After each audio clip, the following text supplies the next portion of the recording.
Alti e bassi, contrasti e polemiche, a volte anche infuocate e roventi, ma ormai appartengono alla storia. Ieri la politica ha mostrato il suo volto tenero, le sue emozioni. Eccole di scena nell'aula Giglia, nell'ultima seduta del Consiglio provinciale, prima dello sciogliete le righe, nel giorno in Sicilia dell'addio alle province. Il presidente Eugenio Dorsi, prima di congedarsi, saluta uno per uno tutti i consiglieri, strette di mano, abbracci e baci. Poi il pianto rotto in gola.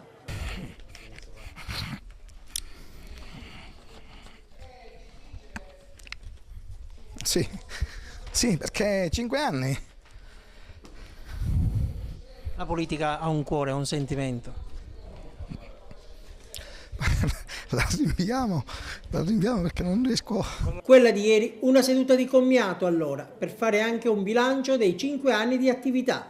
Questo Consiglio provinciale lascia un segno sulla provincia molto particolare, cioè che è legato più che altro a una razionalizzazione della spesa, cioè significa che abbiamo chiuso tutte le partecipate, abbiamo dedicato tutti i nostri avanzi di bilancio all'estinzione dei mutui che gravavano nella provincia. Un clima molto triste. Ma effettivamente oggi credo che si stia celebrando un funerale, ed è il funerale della democrazia, perché credo che con la chiusura delle province un po' di democrazia va via.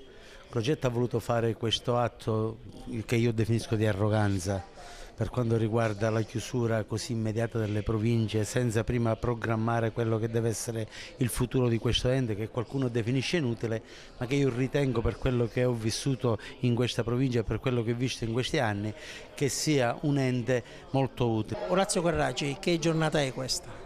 Ma è una giornata come tutte le altre, ovviamente il rammarico di non aver avuto la possibilità di partecipare a una competizione democratica e dare la possibilità ai cittadini poi di eleggere i propri rappresentanti. Non è che la politica si ferma qui, a prescindere dalle istituzioni. Col commissario sicuramente avremo modo di avere anche un confronto tra i partiti e i nuovi organismi istituzionali su temi che secondo me sono tutti a venire. Una risposta secca, che voto darebbe all'attività del Consiglio provinciale?